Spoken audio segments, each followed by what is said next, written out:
Do I have a story for y'all, man? I need a coffee. Picked this up at the convenience store.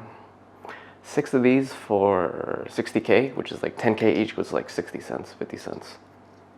It's just the normal Japanese milk coffee. So it's roughly been 3 weeks, going on a month, and literally going into like week 2, I was like, bruh, this is too hard. Maybe I should just go home. A part of me was like, it's not about the freaking heat, because it's hot, you know? That's kind of what I expected coming here. I lost like 4 kilos, 8 pounds going on, but that's a lot of mental, physical stress.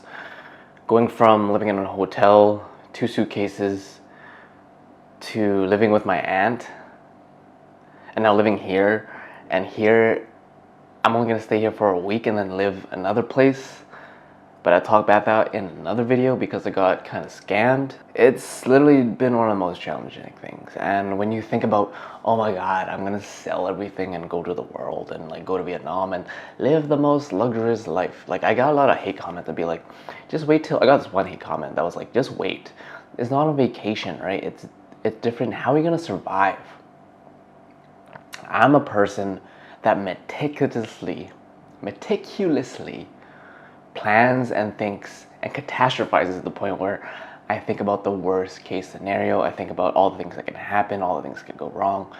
And when you move to another country, and you don't speak the language that fluently, a lot of things that can go wrong. A lot of things are very difficult. So I'm gonna talk about it. Coming to Vietnam, it was always been a dream of mine.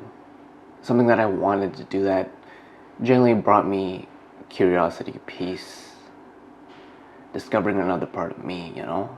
No one ever tells you how difficult it will be. And it doesn't matter. You come from wealth, you come from poverty like I am, it's tricky. All the things that I used to get used to in Canada, transportation, it's not really walkable here. Little things like, where do I get water? Where do I get food? How do I get food? Becomes a challenge. Communication, where I used to be able to talk to any single person directly, being like, this is what I want, this is how I want it, you don't mess with me like that, you know what I mean? To not being able to understand is pretty frustrating, and it makes you take for granted communication. You put all that to the side. The most, I think, hardest part is dealing with family members, random people tell you, like, why the hell are you in Vietnam? This is coming from Vietnamese people. If I were in your shoes and I had an opportunity to go to Canada, I would not come back. So I'm going through these major life changes, now dealing with a constant peckering of, why are you here? Don't come here. And that mental block was something that I knew I was gonna expect, but I was not expecting it to hit me that hard, mentally affect my own mental health, you know? And me living with my aunt was a little wake-up call, a little test of my own fortitude, where you don't know who I am yet. My name is Peter, born and raised in Canada, coming from a lot of poverty.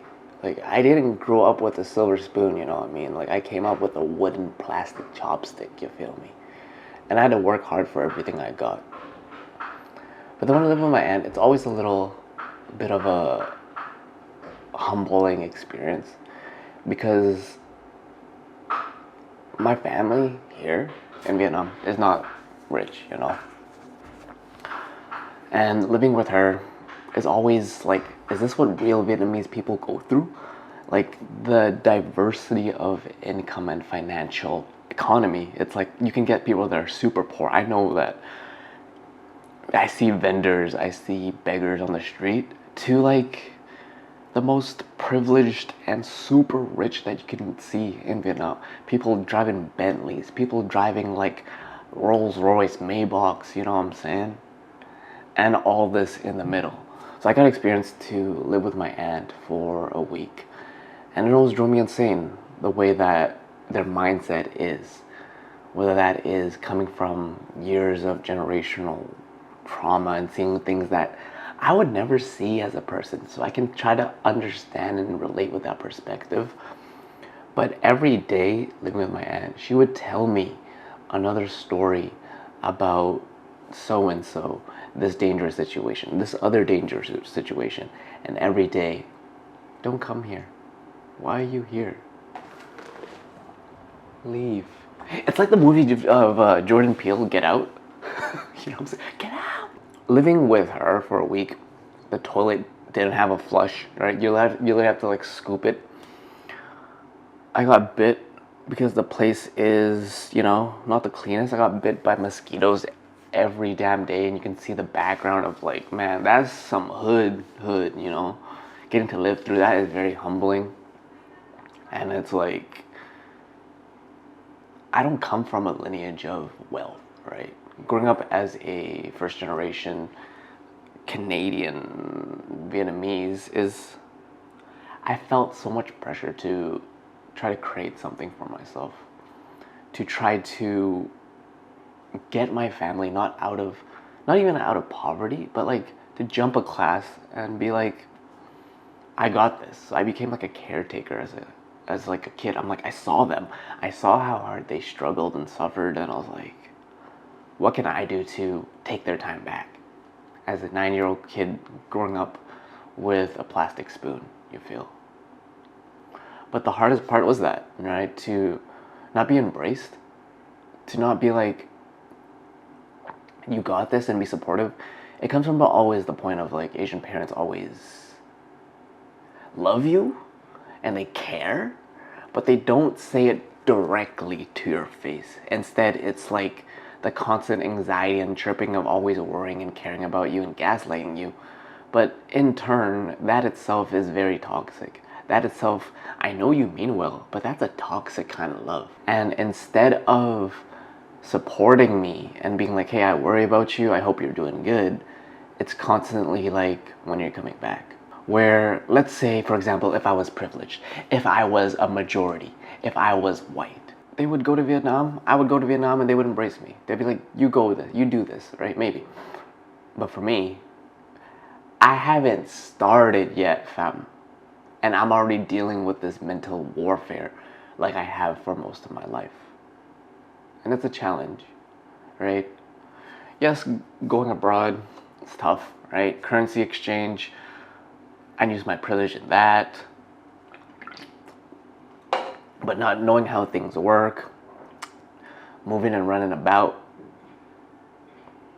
things run differently here. You don't really have any friends. It gets lonely. You gotta have a right set of a head and like a heart on your shoulder to like make it out here. This is anywhere. I'm not specifically talking about Vietnam, but this is my experience where it's like, it doesn't matter where you go in the world. Your giant goes wherever you go, and if you're confident about yourself, you know what you want, and you go after that ish, it does not matter where you are in the world. As long as you got you. You know? A little motivation for y'all, and maybe me as I rewatch this video. And you're like, Peter, you know, you're living with your aunt? You don't like it, then move the hell out. I did, and I got scammed.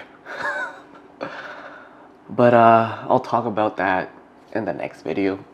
Give y'all a little room tour once I get super settled in. I probably won't get settled in until like another 2-3 weeks. And then the real journey begins, yeah. The real journey. And hopefully I don't lose any more weight.